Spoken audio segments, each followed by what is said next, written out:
What's up guys, and welcome back to another video.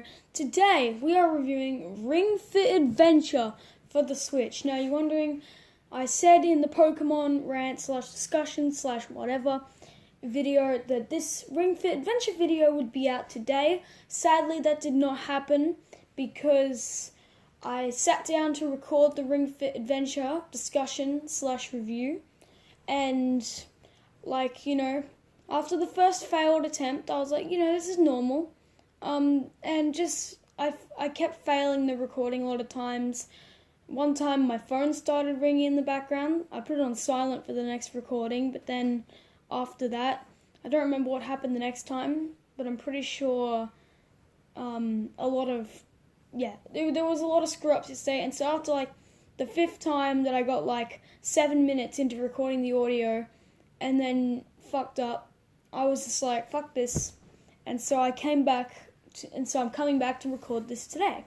So Ring Fit Adventure is a fitness game for the Nintendo Switch where when you buy it, Nintendo gives you a ring and a leg strap.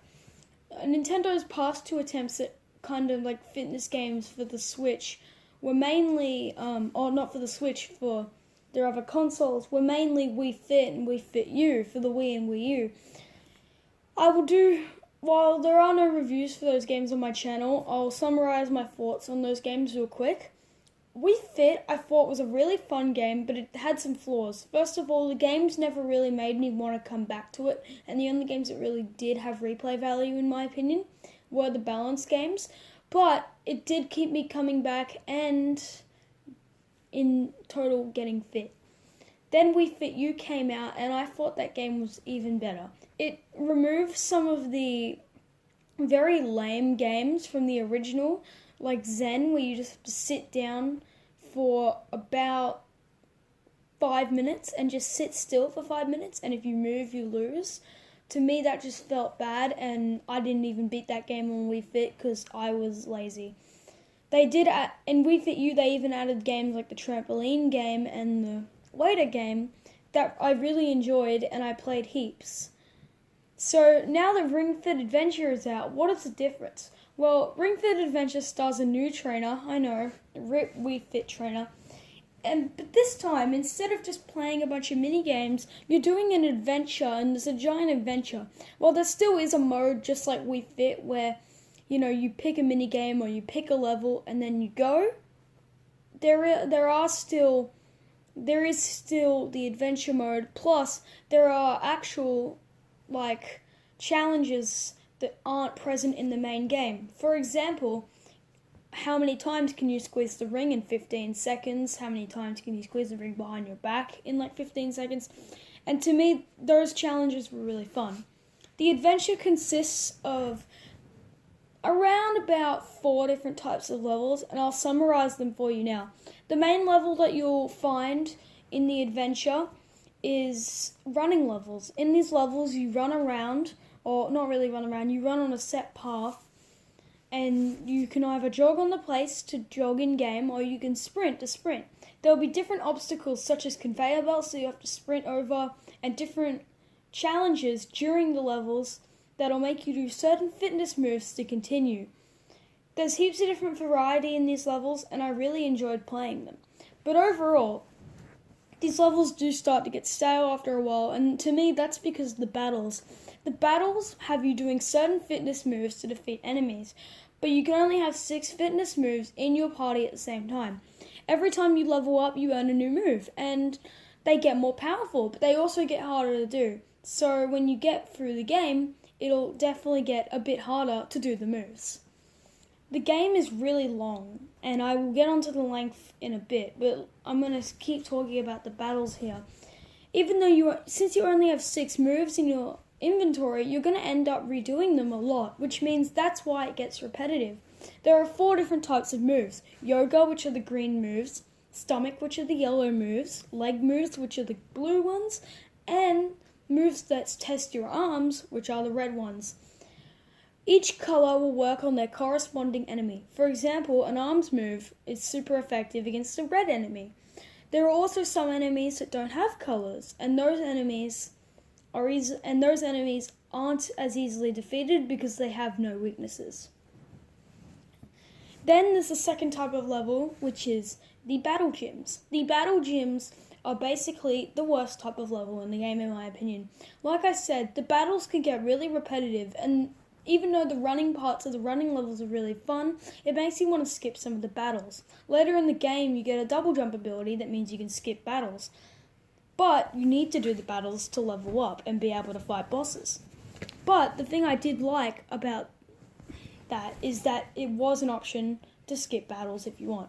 The battle gym makes you fight 4 hordes of enemies in a couple minutes and then gives you a reward for doing it. While it isn't long, because it really is only just 4 battles, so it's basically as long as a usual running level plus the 1 battle, it does get really boring, especially once they add submissions into the game, because every world has some submissions where they make you do the battle gym again, but this time with special objectives in place. For example, you can only use stomach moves. The third type of level are the test gyms. These gyms, in my opinion, are pretty fun. They make you do they each test a different thing. For example, one of them will do legs, one of them will test your glutes. There's really one for everything. They will usually pick 4 or 5 moves that you have to do a couple reps of, and then they will rank you on how well you did at the end. Overall, I thought that this was really fun just because of how much variety there is in the test gyms, and they were really short and didn't get repetitive after a while, especially since they barely appear, and when they do appear, you're already 8 worlds into the story. The fourth and final level to appear are kind of my favourite, which are the game gyms. The game gyms are mini-games, kind of like in the style of Wii Fit. The mini-games range from driving the car by steering the wheel in between your thighs, to even running on a treadmill to collect coins. While some of them, like the rock climbing mini-game that includes squats, can be a bit boring, most of them were really fun.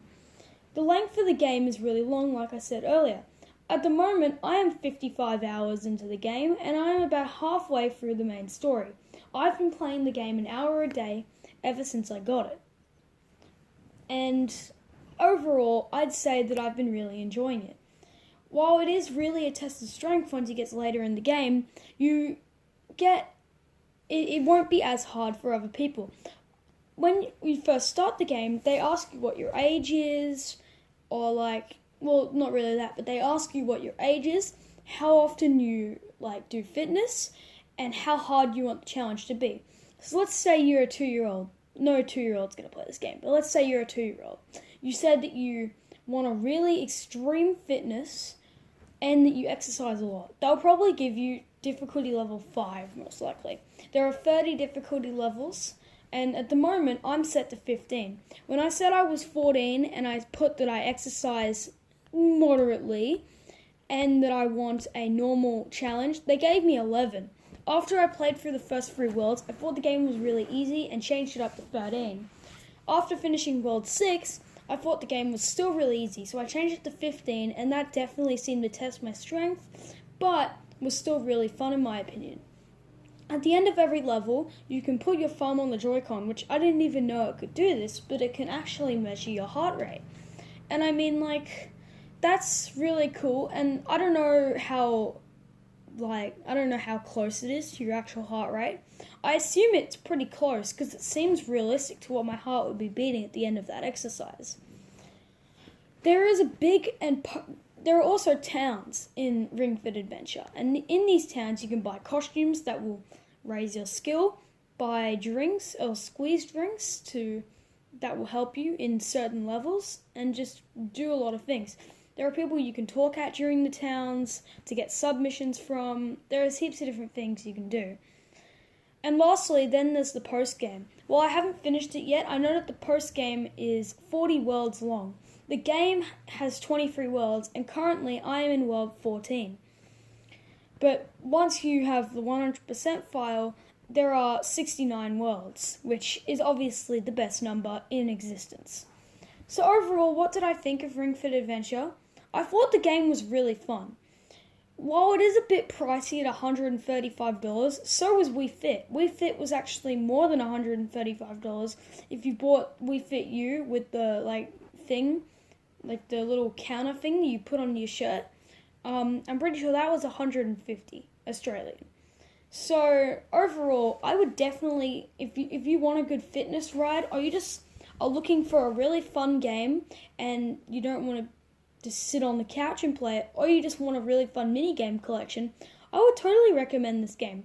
Even if you just want to play the mini games, there's so many mini games in this and so many different little challenges you can do that don't involve the adventure. The game is really long and I have been really enjoying it so far. And I'll probably check in once I beat it, because as I said, I'm doing it very slowly. I'm only doing 1 hour a day. I don't want to push myself too hard. So I hope you guys all enjoyed this video. If I were to give this game a rating, as a game, it's probably like a 7.7. But for what it's trying to do, I'm giving it an 8.9. So I hope you guys all enjoyed this video. If you did, remember to smash that like button. And I'll see you guys in the next one. Bye.